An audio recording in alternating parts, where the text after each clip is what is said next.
Mini shorts பார்க்கலாமா? வெள்ளிக்கிழமை தானே பரபரப்பாக இருக்கும்னு நினச்சேன். ஆனால் இந்த அளவுக்கு எனக்கு ட்விஸ்ட் வைக்கும்னு சொல்லிட்டு நான் நினச்சி கூட பார்க்கலங்க. அது என்னன்றது பின்னாடி சொல்கிறேன். சரி, நான்வெஜ் வெள்ளிக்கிழமை சமைக்கலாம் அப்படின்னு சொல்லிட்டு மீன் வாங்கிட்டு நல்ல மசாலாலாம் தடவிட்டு எடுத்து ஃப்ரிட்ஜில் வச்சுட்டேன். பழைய ட்ரே யூஸ் பண்ணாமல் இருந்தது. சரி, அதெல்லாம் நல்லா வாஷ் பண்ணி வச்சுட்டோம்னா ஃப்ரூட்ஸ் எல்லாம் போடுறதுக்கு ஆகுது அப்படின்னு சொல்லிட்டு அதையும் கழுவி வெயிலில் வச்சுட்டேன்.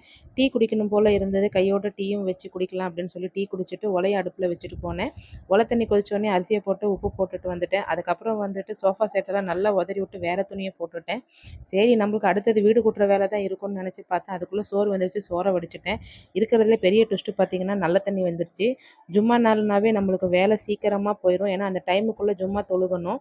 அதுக்குள்ளே நல்ல தண்ணி வேறு வந்துச்சு. ஏன்னா அதெல்லாம் கழுவி அந்த இடத்தெல்லாம் வாஷ் பண்ணி விட்டு மறுபடியும் அந்த இடத்தெல்லாம் தொடச்செல்லாம் வச்சுட்டு அதுக்கப்புறம் தான் குடத்தெல்லாம் வைக்கணும். சரி, கையோட வீடை கூட்டி விட்டு மாப்பும் போட்டுட்டேன். இந்த மாதிரி ட்விஸ்ட் வைக்கணும்னு நினச்சி கூட பார்க்கல. சரி, நாளைக்கு வேறு ஒரு பார்க்கலாம். தேங்க்யூ.